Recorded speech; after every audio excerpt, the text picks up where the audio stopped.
Carrelon légèrement décoiffé, silhouette de top modèle sculptée dans une combinaison grise et sourire radieux. Sophie Marceau, 50 ans bientôt, est une personne exquise, mutine et libre. Quel délice de croiser son regard pétillant, d'entendre son rire éclabousser ses réponses, de la découvrir aussi accessible, bienveillante. Dans le film qu'elle est venue défendre au Festival d'Angoulême, l'actrice répond au numéro d'écrou 38805B. Aux antipodes de ses rôles de séductrice, de son aura solaire, elle incarne la taularde et nous plonge à corps perdu dans la noirceur et la souffrance de l'univers carcéral. Journal des femmes. Sophie Marceau. Comment vous êtes-vous retrouvée, prisonnière d'Audrey Estrugo? Sophie Marceau. J'apprécie cette réalisatrice. J'admirais déjà son travail. Regarde-moi. Une histoire banale. Cela a été une évidence. Un cadeau même. De pouvoir jouer dans un cadre propice aux émotions exacerbées. De connaître cette intensité. Ce n'est pas un film documentaire sur la prison, mais c'est un lieu où tellement de vies se croisent, tellement de trajectoires, de destins qui n'avaient rien en commun se retrouvent. Je trouvais que le rapport des femmes entre elles, derrière les murs, et cette énergie immense que déploient les individus dans les situations précaires, était intéressant. J'aime être au plus près des histoires, me rapprocher des gens. Les peines et les misères humaines méritent qu'on s'arrête sur elles. Dans le film, c'est pour que votre mari retrouve la liberté que vous renoncez à la vôtre. Vous comprenez que l'on puisse aimer quelqu'un plus que soi? C'est un personnage de roman, Mathilde. Une grande tragédienne capable de braver l'impossible, de commettre l'insensé pour son mec. L'histoire est tirée d'un fait réel et je pense que nous sommes tous les héros de choses incroyables. Son acte est dingue et c'est aussi cela l'amour. Pourtant, si tout commence comme un conte des temps modernes, Mathilde va perdre ses illusions et le système va se refermer sur elle. Vos co-détenus sont d'une extrême violence. À l'inverse, vous êtes professeur de lettres, vous maîtrisez le langage, vous vous réfugiez dans la lecture. Est-ce le secret de votre survie? Savoir mettre des mots, c'est un rempart extraordinaire. Avoir de l'éducation, c'est ce qui vous sauve. C'est la culture qui vous permet de vous échapper de l'horreur.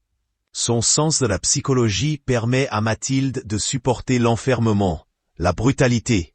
L'être humain est confronté à la pression. Il se pose trop de questions pour trouver les réponses dans le matériel. Si l'on s'arrête aux choses concrètes, cela ne permet pas d'appréhender le temps qui passe. Un jour, tout fout le camp. Vous vieillissez, vous perdez la vue, l'ouïe, tous les sens. Voici l'âme et le savoir. Au fil du récit, Mathilde s'endurcit, s'affranchit de sa sensibilité. Elle n'a pas le choix. L'enfermement est terrible, écrasant, oppressant. Le champ de vision se restreint. C'est comme si l'on avait tout le temps des barreaux devant les yeux. Sur le tournage, même si je retrouvais chaque soir le confort douillet de mon hôtel, j'étouffais. Je n'avais plus l'impression d'être en contact avec l'extérieur. Je perdais mes sensations. L'insoutenable promiscuité, le silence imposé, la violation de l'intimité, le quotidien des taulardes est montré comme intolérable. C'est le message d'Audrey. Les prisons ne sont pas des lieux propices à la réintégration, à la réflexion, à la thérapie. Au contraire, les centres de détention broient ce qui reste d'humain. On entasse les détenus dans 7 mètres carrés. Tout est fait pour casser. Dans notre société, l'incarcération devrait être un moyen de redonner des normes, des valeurs, des principes, d'enseigner. Dans « Arrêtez-moi », vous étiez une femme battue, blafarde et balafrée, venue avouer le meurtre de votre mari, sous les néons sans pitié d'un commissariat. Dans La Taularde, vous apparaissez à nouveau sans phare. Où trouvez-vous la force de casser votre image? Supporter une caméra jusqu'au port de sa peau, c'est bizarre. Masochiste sûrement, mais pas courageux. Je ne suis pas mannequin, je suis actrice. S'autoriser à ne plus être dans le contrôle, renoncer au glamour, à être objet de désir, de fantasme, c'est une preuve de confiance en soi, de maturité, une forme de dépassement.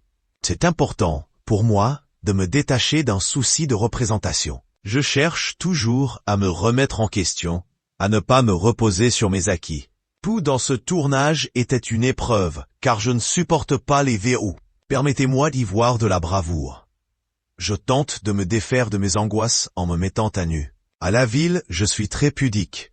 Je n'aime pas exposer ma vie privée. Je déteste m'entendre, me voir. Mais lorsqu'il s'agit de revêtir une autre identité, de parler au nom de quelqu'un, je m'abandonne. Je n'ai plus de barrière, de susceptibilité. Mon corps devient un outil au service d'un personnage. Je m'en fiche d'être moche ou pas maquillé. Et il vous reste des terrains à explorer?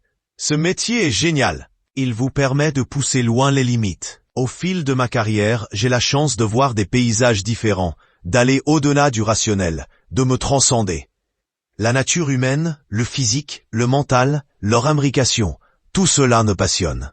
Audrey Estrugo, qui revendique une démarche assez similaire à Ken Loach, dont le cinéma détruit les schémas, pointe du doigt les systèmes, livre un film complexe, dense et épuré, proche de la réalité de nos centres pénitentiaires, ceux-là même où les prisonniers se donnent la mort, au rythme d'un suicide tous les 3 jours.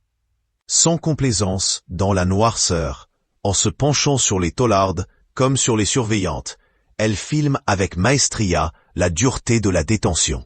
Elle offre aux spectateurs une claque tout en grâce à coups de plans fixes et serrés, de lumière crue et glauque, de sons stridents et grinçants. Son héroïne, gueule d'ange dans l'enfer des geôles, évolue parmi les bandes de filles entre violence, trahison et problèmes identitaires.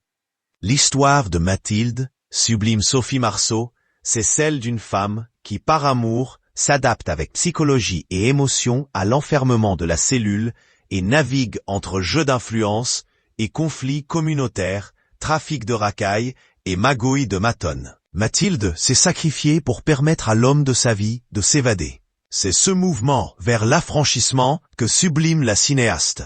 Drame carcéral qui oscille entre réalité et fiction, la taularde n'a pas de vérité à décréter, pas de morale politique à proposer, mais elle pose un regard acéré sur l'humanité. L'opus confirme la malice d'une réalisatrice qui, loin de céder à la tentation des séries à l'américaine, étaye une œuvre noire, sociale et esthétique.